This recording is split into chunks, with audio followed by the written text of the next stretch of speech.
Bismillahirrahmanirrahim. Assalamualaikum warahmatullahi wabarakatuh. Bertemu lagi dengan saya Ahmad Muhaddam Faham dalam mata kuliah Filsafat Ilmu dan Logika. Dalam pertemuan kita pada hari ini, kita akan membahas tentang proposisi.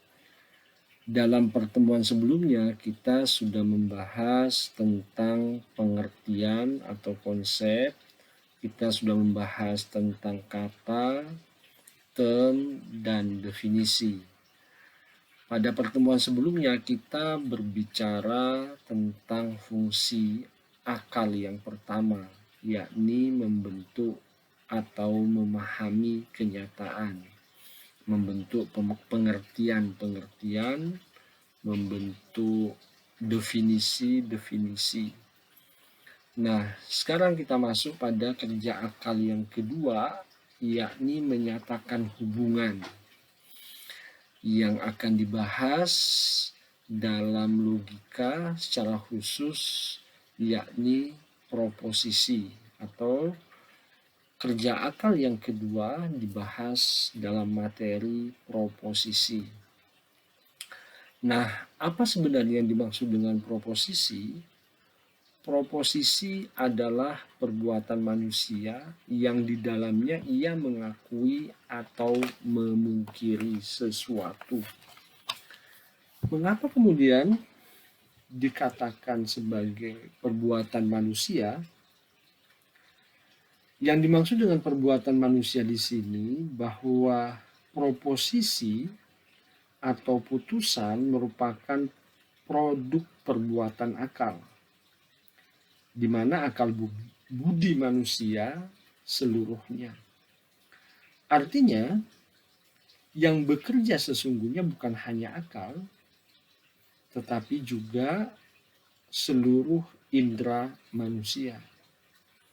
Jadi ketika kita menyatakan hubungan satu pengertian dengan pengertian yang lain, sesungguhnya yang bekerja itu bukan hanya akal budi saja, tetapi juga seluruh indera kita. Dan ini terjadi secara bersama-sama. Misalnya ketika kita melihat, bukan saja pekerjaan mata, tetapi juga melibatkan unsur manusia secara keseluruhan. Mengapa kemudian proposisi itu didefinisikan sebagai perbuatan manusia yang di dalamnya ia mengakui atau memungkiri sesuatu. Berikutnya, mungkin kita juga bertanya, apa sih yang dimaksud dengan memungkiri atau mengakui sesuatu? Atau apa sih yang dimaksud dengan mengakui atau memungkiri sesuatu? Yang dimaksud dengan mengakui dan memungkiri sesuatu adalah sebuah putusan yang menegaskan sesuatu. Secara tegas, putusan menyatakan atau menyangkal suatu hubungan antara dua pengertian. Jika kita mengatakan gadis itu cantik, maka pernyataan gadis itu dan cantik bukanlah dua hal yang saling terpisah, melainkan satu kesatuan, yaitu gadis itu sama dengan cantik. Sebaliknya, bila kita menyatakan bahwa gadis itu tidak cantik, maka keduanya bukanlah suatu kesatuan, sehingga gadis itu tidak sama dengan cantik. Nah, yang terakhir tentang sesuatu. Yang dimaksud dengan memungkiri sesuatu, kata sesuatu di sini yang dimaksud adalah yang dipersatukan atau dipisahkan dalam pernyataan atau putusan adalah subjek dan predikat. Putusan atau proposisi atau pernyataan merupakan suatu kalimat yang di dalamnya mengandung satu predikat atau lebih.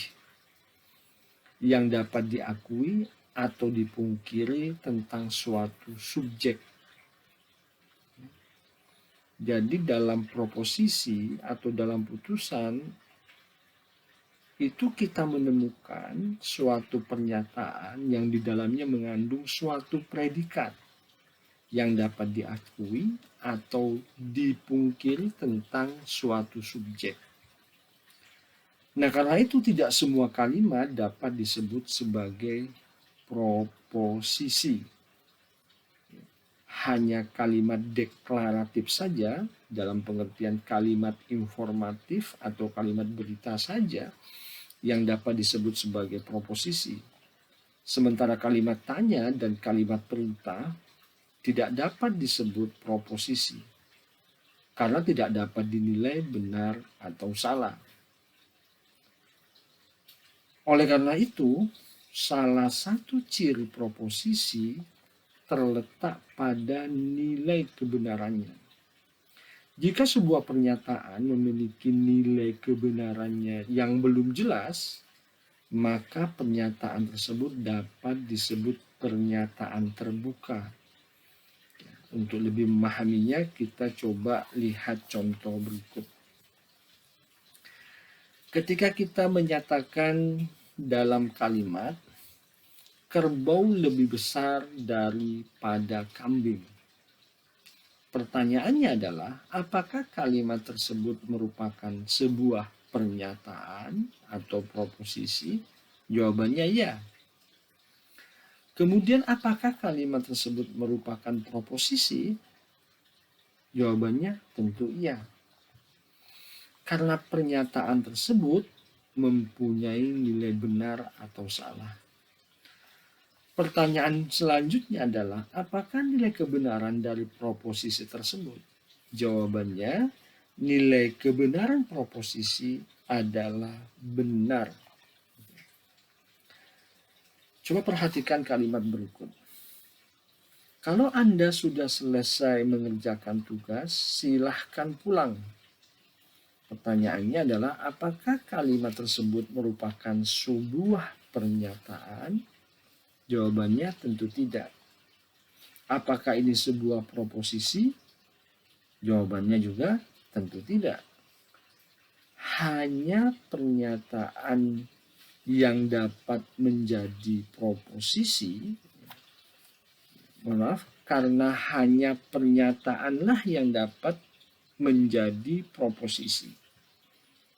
Atau kalimat tersebut tidak memiliki nilai benar atau salah.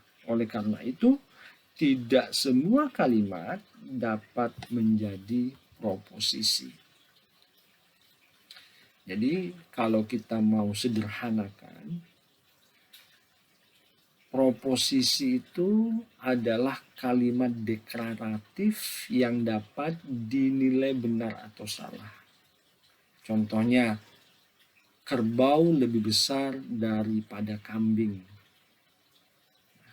Kalimat ini merupakan proposisi karena dia bisa kita nilai apakah kalimat ini atau pernyataan ini benar atau salah. Nah, karena itu dapat dikatakan hanya kalimat deklaratif saja yang dapat disebut sebagai proposisi.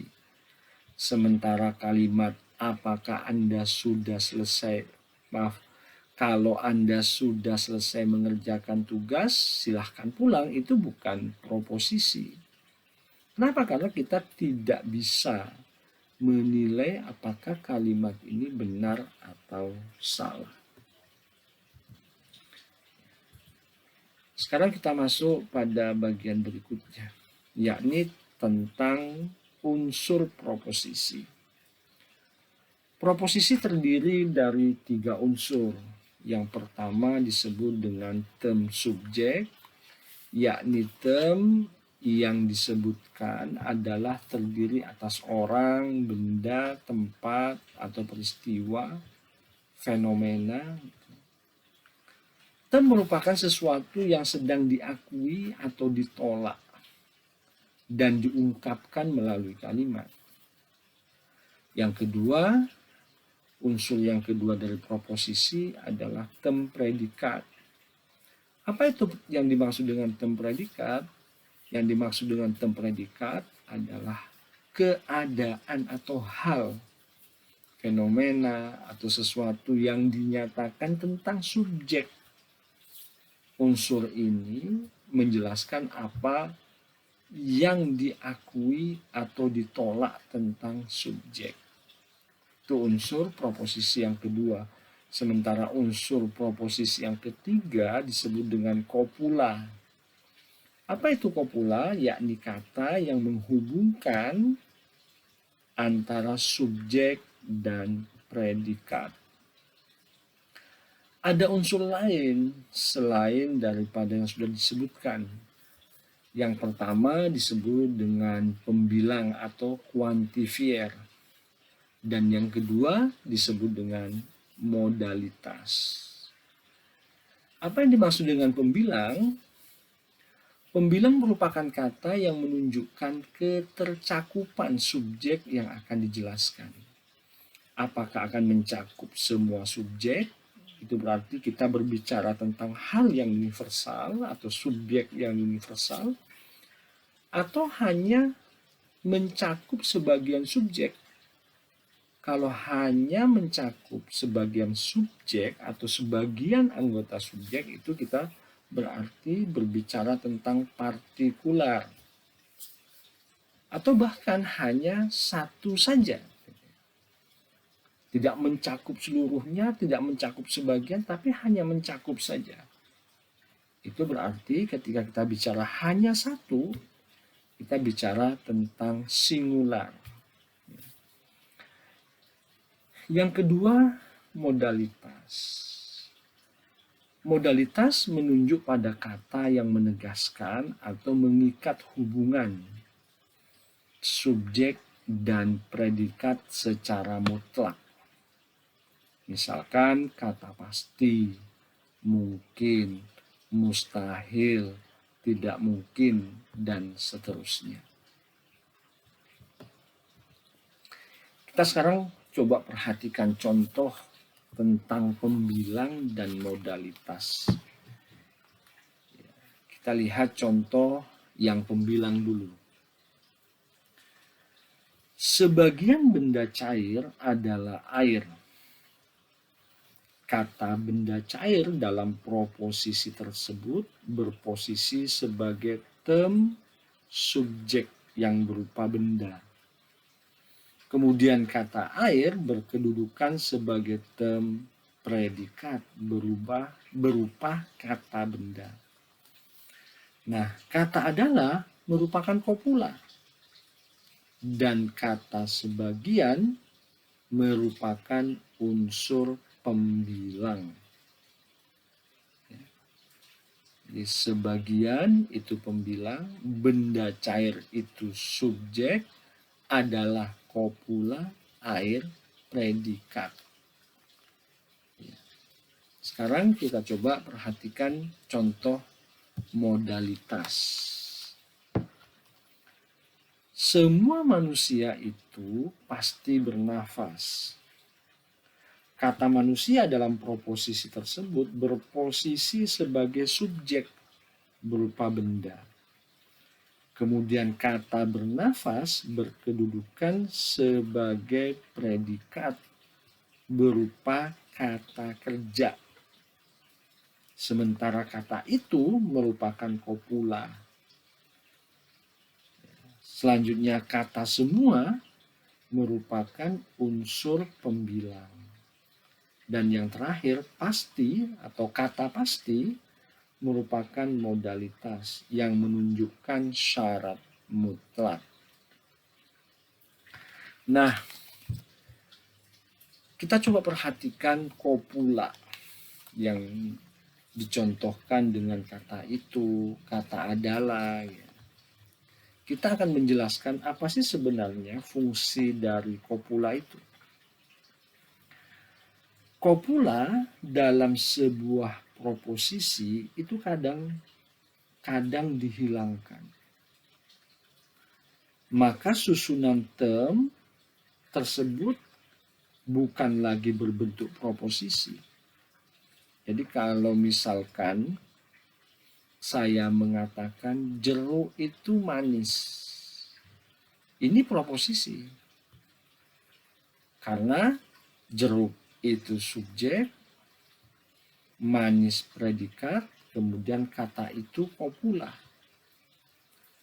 Tetapi jika kopula itu kita hilangkan, maka kalimatnya menjadi jeruk manis.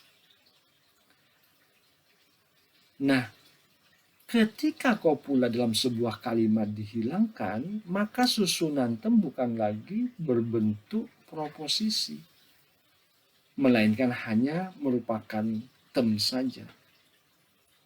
Jadi misalnya jeruk itu manis, kata itunya kita hilangkan sehingga dia menjadi jeruk manis. Itu bukan lagi proposisi, tapi hanya merupakan tem.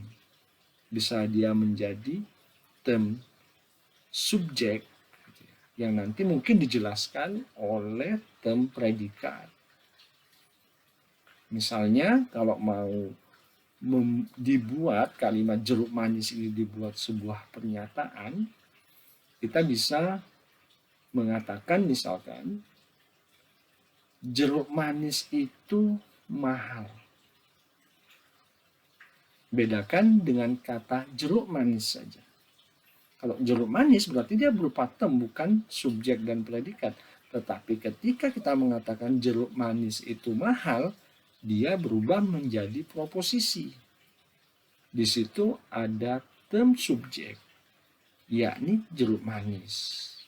Mahal predikat. Nah, kata itu merupakan kopula. Nah, kalau begitu apa sesungguhnya fungsi dari kopula? Kopula itu berfungsi menjelaskan bahwa antara subjek dan predikat sebenarnya tidak ada hubungan. Antara subjek dan predikat menjadi memiliki hubungan jika di antara keduanya terdapat kopula. Kira-kira dapat dimengerti ya, bagaimana fungsi dari kopula, fungsi dari modalitas, fungsi dari pembilang, dan kita sudah bisa membayangkan kira-kira apa yang dimaksud dengan proposisi. Ya, kalau kita ringkas dari awal, proposisi adalah kalimat deklaratif yang dapat dinilai salah atau benar. Atau kita balik, proposisi adalah kalimat deklaratif yang dapat dinilai benar atau salah.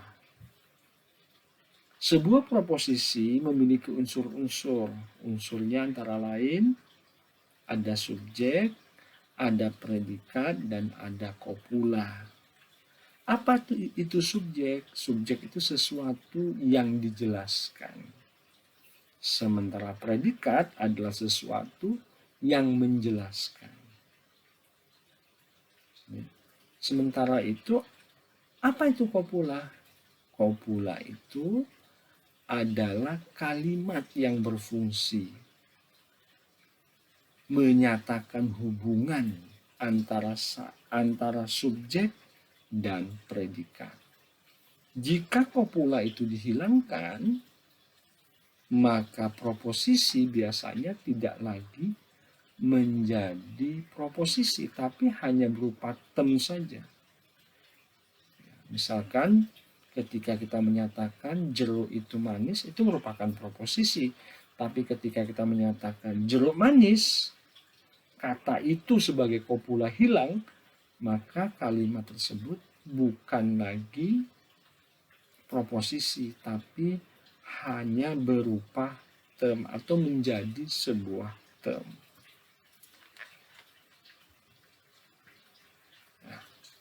Apa sih ciri yang membedakan antara proposisi atau antara kalimat pernyataan yang disebut dengan proposisi dengan kalimat lain yang bukan proposisi? Ya, ciri utamanya dapat kita katakan bahwa proposisi itu merupakan pernyataan atau kalimat deklaratif yang dapat dinilai benar atau salah. Sekarang kita beralih pada jenis proposisi. Proposisi itu dapat dibagi dalam beberapa jenis. Yang pertama, jika dibagi atau dibedakan berdasarkan sumbernya, proposisi dapat dibedakan menjadi dua jenis, yakni proposisi analitis dan proposisi sintetis. Pertanyaannya kemudian, apa sih yang dimaksud dengan proposisi analitis? Proposisi analitis itu merupakan proposisi yang predikatnya mempunyai pengertian yang sudah terkandung pada subjeknya. Contohnya, dalam kalimat atau dalam proposisi, kambing adalah hewan. Pertanyaan saya, apakah kalimat kambing adalah hewan itu merupakan proposisi? Ya tentu saja dia merupakan proposisi. Mengapa kalimat tersebut dikatakan sebagai proposisi? Karena pernyataan tersebut dapat dinilai benar atau salah. Nah, tetapi kalimat ini merupakan proposisi analitis. Nah, kenapa disebut sebagai proposisi analitis? Karena predikatnya mempunyai pengertian yang sudah dikandung pada subjeknya. Jeruk adalah buah-buahan. Ya, semua orang pasti sudah tahu bahwa jeruk itu buah. Tapi inilah kenapa kita sebut jeruk adalah buah-buahan merupakan proposisi, tapi proposisinya merupakan proposisi analitis. Nah, jenis proposisi yang kedua berdasarkan sumbernya adalah proposisi sintetis. Apa itu? Proposisi sintetis adalah proposisi yang predikatnya mempunyai pengertian yang tidak menjadi keharusan bagi subjeknya. Contoh, jeruk itu manis. Kata manis ini bukan menjadi keharusan bagi jeruk, bagi subjek atau tem jeruk. Karena bisa saja ada jeruk yang masam. Nah, kalau begitu gampangannya atau sederhananya, proposisi sintetis itu adalah gambaran kita tentang kenyataan empirik. Atau dapat dikatakan secara lebih sederhana lagi adalah proposisi merupakan gambaran kenyataan empirik. Ya, karena kita menggambarkan sesuatu dan sesuatu yang kita gambarkan itu predikatnya tidak menjadi keharusan bagi sesuatu yang kita gambarkan. Itulah kenapa proposisi seperti itu disebut sebagai proposisi sintetis. Nah, selanjutnya proposisi juga dapat dibedakan berdasarkan bentuknya. Berdasarkan bentuknya, proposisi itu dapat dibedakan menjadi proposisi tunggal dan proposisi majmuk. Apa yang dimaksud dengan proposisi tunggal? Yang dimaksud dengan proposisi tunggal adalah proposisi yang mengungkapkan satu pernyataan saja dan hanya didukung satu subjek dan satu predikat. Contohnya, setiap manusia akan mati. Kalimat ini merupakan proposisi karena dapat dinilai benar atau salah. Tetapi proposisi ini disebut dengan proposisi tunggal. Mengapa? Karena proposisi ini hanya mengungkapkan satu pernyataan saja dan hanya didukung satu subjek dan satu predikat. Sebaliknya, proposisi majemuk adalah proposisi yang dibentuk dari gabungan dua proposisi tunggal atau lebih, dan proposisi ini sekurang-kurangnya didukung dua pola kalimat. Contohnya, Dina dan Dani adalah mahasiswa yang rajin. Perhatikan kata Dina dan Dani. Ada dua term subjek, yakni Dina dan Dani. Proposisi tersebut sebenarnya mengandung dua proposisi. Dina adalah mahasiswa yang rajin dan Dani adalah mahasiswa yang rajin. Contoh lain, setiap mahasiswa harus rajin dan hemat. Perhatikan kata rajin dan hemat. Dua term predikat, yakni rajin dan hemat. Proposisi tersebut mengandung dua proposisi sejatinya. Jadi sebenarnya proposisi tersebut mengandung dua proposisi. Apa itu? Setiap mahasiswa harus rajin dan setiap mahasiswa harus hemat. Tapi dua proposisi kemudian digabung menjadi satu. Contoh yang lain. Koruptor yang ditangkap di Bali dan Palembang 2 bulan yang lalu dihukum 20 tahun penjara dan wajib membayar denda sebesar 200 juta rupiah. Perhatikan ada berapa term? Ada berapa term subjek? Koruptor yang ditangkap di Bali 2 bulan yang lalu. Itu merupakan subjek. Dan koruptor yang ditangkap di Palembang 2 bulan yang lalu. Jadi ada dua term subjek yang menjadi satu. Selanjutnya juga ada dua term predikat, yakni dihukum 20 tahun penjara dan wajib membayar denda sebesar 200 juta. Nah, pada dasarnya proposisi majemuk tersebut mengandung 4 proposisi. Pertama, koruptor yang ditangkap di Bali 2 bulan yang lalu dihukum 20 tahun penjara. Kedua, koruptor yang ditangkap di Palembang 2 bulan yang lalu dihukum 20 tahun penjara. Koruptor yang ditangkap di Bali 2 bulan yang lalu wajib membayar denda sebesar 200 juta rupiah. Koruptor yang ditangkap di Palembang 2 bulan lalu wajib membayar denda sebesar 200 juta rupiah.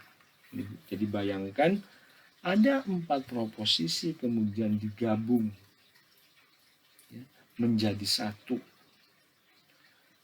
Sehingga kalimatnya menjadi koruptor yang ditangkap di Bali dan Palembang 2 bulan yang lalu dihukum 20 tahun penjara dan wajib membayar denda sebesar 200 juta rupiah.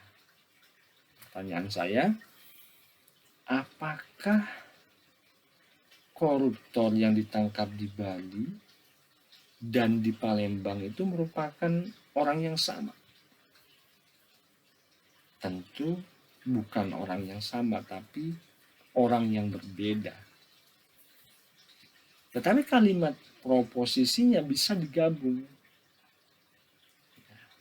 Jadi sebenarnya proposisi koruptor yang ditangkap di Bali dan Palembang 2 bulan yang lalu dihukum 20 tahun penjara dan wajib membayar denda sebesar 200 juta rupiah itu berasal dari 4 proposisi seperti yang sudah kita jelaskan tadi.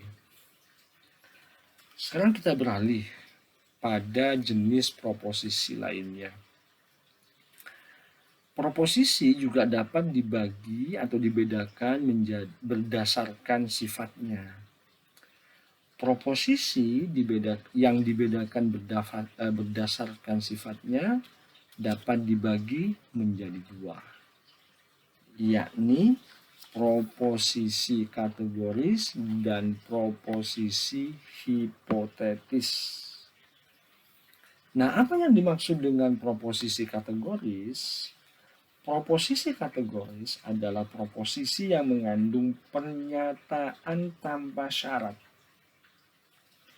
Proposisi kategoris yang paling sederhana terdiri atas satu term subjek, satu term predikat, satu kopula, dan satu pembilang. Subjek adalah term yang menjadi pokok pembicaraan, sementara predikat adalah term yang menerangkan subjek. Nah, proposisi kategoris dirumuskan dalam bentuk kalimat berita, bukan kalimat perintah atau interrogatif, dan bukan kalimat tanya. Kita lihat contohnya. Ayam itu berkaki dua. Presiden RI adalah laki-laki. Perhatikan, hanya terdiri dari satu term subjek, satu term predikat, satu kopula. Ya mungkin kalau mau dilanjutkan bisa juga kita kasih contoh dengan satu pembilang. Tapi kebetulan contoh yang kita kemukakan itu tidak ada pembilangnya. Contoh yang lain adalah mobil yang berwarna merah itu adalah milik Direktur Bank Anu. Perhatikan berapa subjeknya, berapa predikatnya.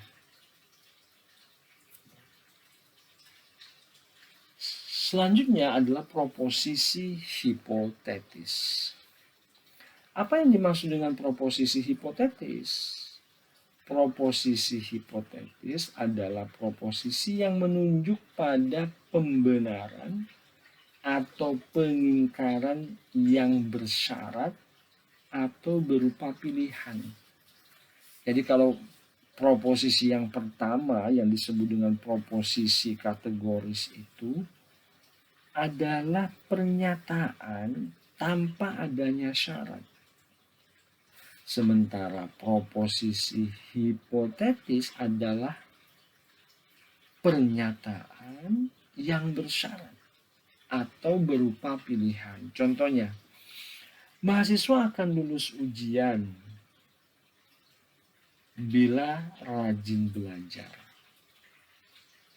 Atau dengan ungkapan lain, mahasiswa akan lulus bila rajin belajar.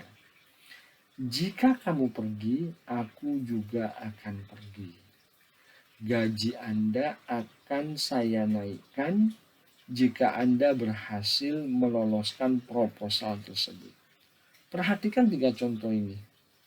Mahasiswa akan lulus bila rajin belajar. Apakah Anda menemukan di sana ada syarat? Ya, kita temukan. Syaratnya rajin belajar. Jika kamu pergi, aku juga pergi. Sama dalam kalimat pernyataan ini juga ada syaratnya. Apa syaratnya? Kamu pergi. Selanjutnya, gaji Anda akan saya naikkan jika Anda berhasil meloloskan proposal tersebut. Perhatikan, di situ ada kata jika yang menandakan adanya syarat. Kalau kita menemukan proposisi, pernyataan, putusan seperti itu, maka putusan, pernyataan, proposisi seperti itu disebut sebagai proposisi hipotetis. Proposisi yang mengandung syarat.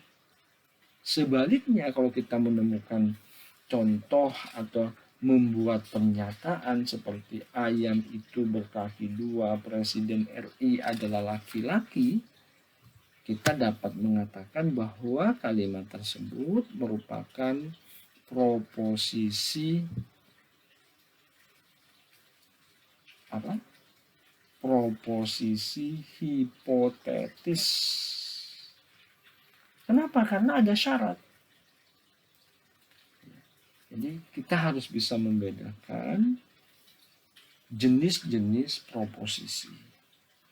Ada proposisi yang dibagi berdasarkan bentuknya, ada proposisi yang dibagi berdasarkan sifatnya, ada proposisi yang dibagi berdasarkan sumbernya.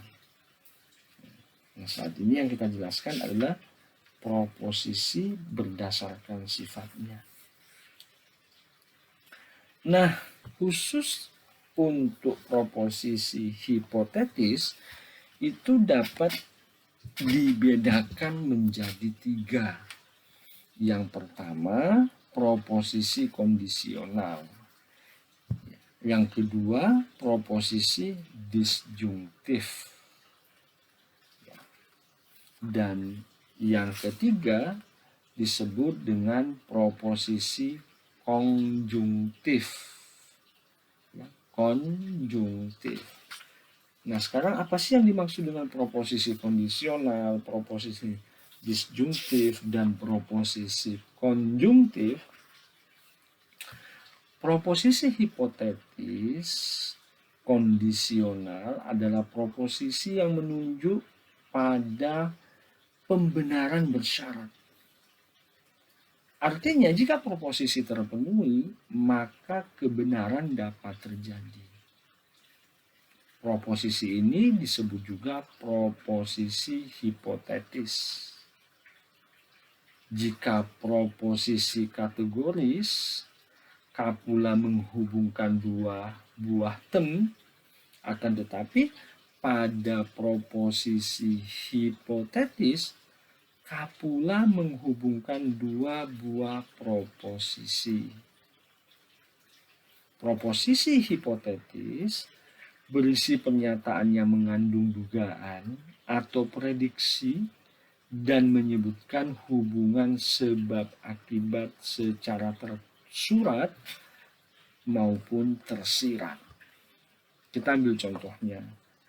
Jika hujan turun, maka desa akan banjir. Proposisi ini pada dasarnya terdiri dari 2 proposisi kategoris, yaitu hujan turun dan desa akan banjir. Kata jika dan maka pada contoh tersebut berposisi sebagai kopula. Hujan turun merupakan sebuah pernyataan pertama disebut sebagai sebab atau antiseden. Dan desa akan banjir sebagai pernyataan kedua yang disebut sebagai akibat atau konsekuen. Proposisi hipotetis memiliki beberapa rumusan, atau memiliki 2 rumusan. Yang pertama, jika A adalah B, maka A adalah C. Contoh, jika Mumun rajin, maka ia akan naik kelas.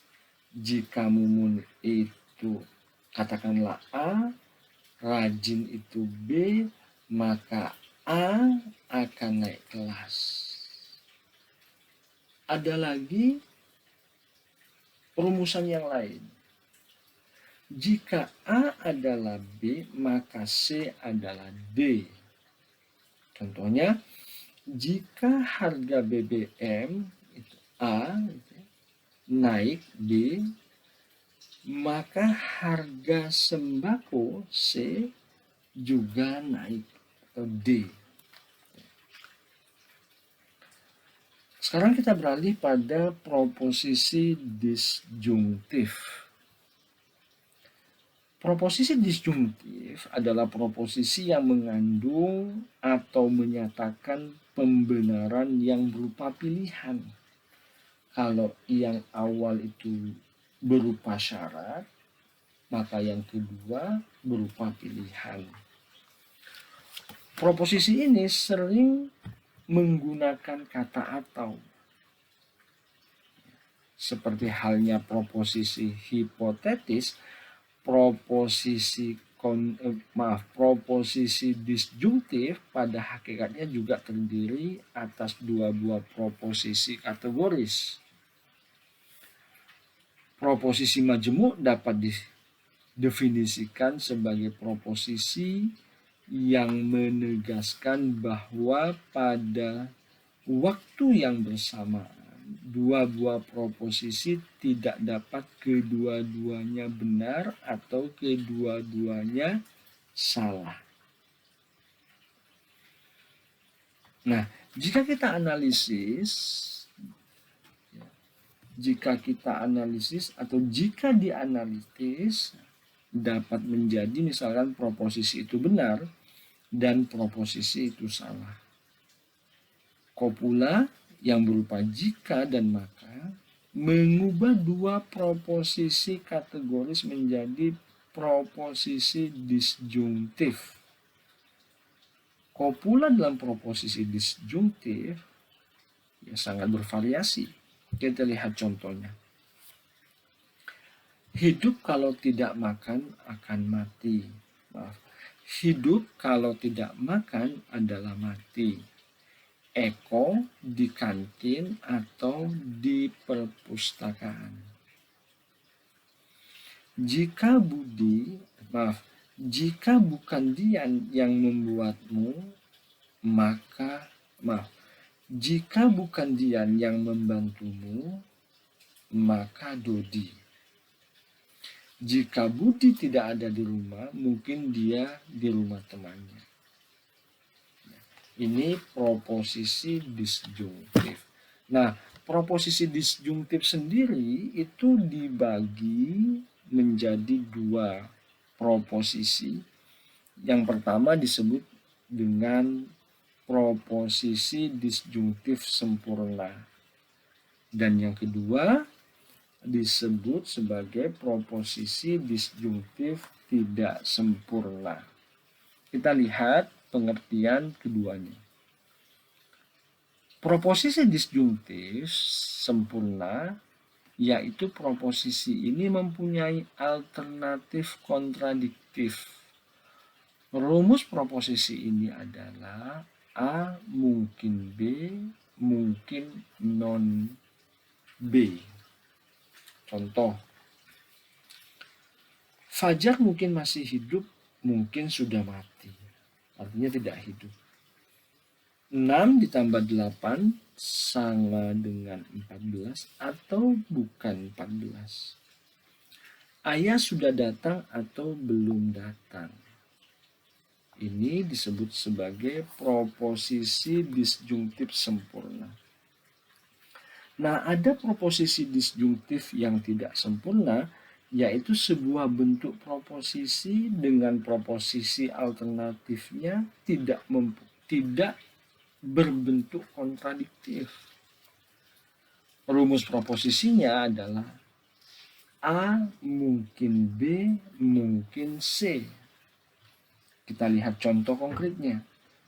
Gilang berhelm hitam atau berhelm putih.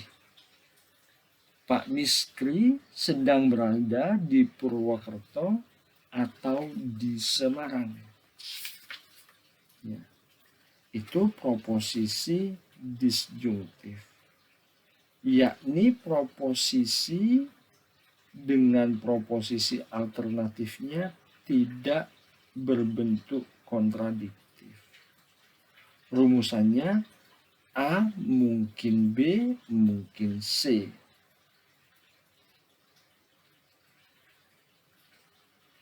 Ya, ini disebut sebagai proposisi disjungtif tidak sempurna. Nah, sekarang kita beralih pada proposisi konjungtif. Ya. Apa yang dimaksud dengan proposisi disjungtif? Proposisi disjungtif adalah proposisi yang memiliki dua predikat atau dua proposisi yang bersifat kontradiktif dan mungkin memiliki kebenaran secara bersamaan. Proposisi ini ditandai dengan kata dan atau tidak sekaligus. Proposisi-proposisi bentuk ini dapat dijabarkan menjadi dua proposisi hipotetis atau menjadi suatu kombinasi yang terdiri atas proposisi hipotetis dan proposisi kategoris. Kita perhatikan contohnya. Kamu tidak dapat menikahi Mimin dan Mumun di waktu yang bersamaan. Angling Dharma sudah datang dan pergi. Kebenaran proposisi konjungtif bergantung pada suatu oposisi eksklusif yang benar, yang berada di antara bagian-bagiannya. Bagian-bagian proposisi konjungtif disebut konjungsi. Proposisi konjungtif sebenarnya dapat diuraikan menjadi dua proposisi hipotetis atau suatu kombinasi yang terdiri atas proposisi hipotetis dan proposisi kategoris. Ya, saya kira demikian. Nanti akan kita sampaikan bagian-bagian lain atau pembedaan-pembedaan lain dari proposisi. Tadi kita sudah coba jelaskan jenis-jenis proposisi. Yang pertama, proposisi berdasarkan sumbernya, itu proposisi dibagi menjadi dua. Yang pertama, proposisi analitis. Dan yang kedua, proposisi sintetis. Kemudian berdasarkan bentuknya, proposisi ada yang tunggal, ada yang majemuk, dan ada yang berdasarkan bentuknya proposisi dibagi dua, yaitu proposisi tunggal dan proposisi majemuk. Ya, tadi kita contohkan misalnya Dina dan Dani adalah mahasiswa yang rajin. Ada dua term subjek, yakni Dina dan Dani. Proposisi tersebut sebenarnya mengandung dua proposisi, tapi dua proposisi yang dijadikan satu. Ya, proposisi yang asli, Dina adalah mahasiswa yang rajin dan Dani adalah mahasiswa yang rajin. Kemudian dari dua proposisi itu dijadikan satu. Selanjutnya, proposisi juga dapat dibagi berdasarkan sifat. Proposisi kategoris dan proposisi hipotetis. Nah, proposisi hipotetis dapat dibagi menjadi tiga. Yang pertama, proposisi kondisional. Yang kedua, proposisi disjungtif. Dan yang ketiga, proposisi disjungtif ini sebelumnya dapat dibagi menjadi dua. Yang pertama disebut proposisi disjungtif sempurna, dan kedua disebut proposisi disjungtif tidak sempurna. Nah, kalau tadi dikatakan bahwa proposisi hipotetis itu bisa dibedakan menjadi tiga. Apa yang ketiga? Yang ketiga adalah proposisi konjungtif. Saya kira demikian pertemuan kita pada siang hari ini. Untuk proposisi jenis lainnya akan kita sampaikan pada pertemuan yang selanjutnya. Masih ada sekitar 5 atau 4 jenis proposisi. Ya, ada proposisi berdasarkan tingkat kepastian kebenaran, ada proposisi berdasarkan kualitas, ada proposisi berdasarkan kuantitas, dan ada proposisi berdasarkan kombinasi dan kualitas. Berdasarkan kombinasi kuantitas dan kualitas. Ya. Tentu Anda perlu membaca buku-buku lain. Nah, yang terakhir, misalkan proposisi juga ada istilah atau ada penjelasan tentang luas tem dalam proposisi. Nanti itu ada lagi pembagian-pembagiannya. Misalkan berdasarkan luas tem dalam proposisi, proposisi itu dapat dibagi proposisi A, proposisi E, ya, proposisi A, proposisi E, proposisi I, dan proposisi O. Ya, saya kira nanti ini perlu kita jelaskan kembali dalam satu pertemuan lagi. Yang penting saat ini Anda harus mempelajari jenis-jenis proposisi yang sudah kita jelaskan tadi. Yang pertama, jenis proposisi berdasarkan sumbernya. Yang kedua, proposisi berdasarkan bentuknya. Dan yang ketiga, proposisi berdasarkan sifatnya. Saya kira demikian. Kita bertemu lagi dalam pertemuan yang akan datang. Kurang lebihnya saya mohon maaf. Saya akhiri. Wallahu muwaffiq ila aqwamit thoriq. Assalamualaikum warahmatullahi wabarakatuh. Salam sejahtera untuk kita semua.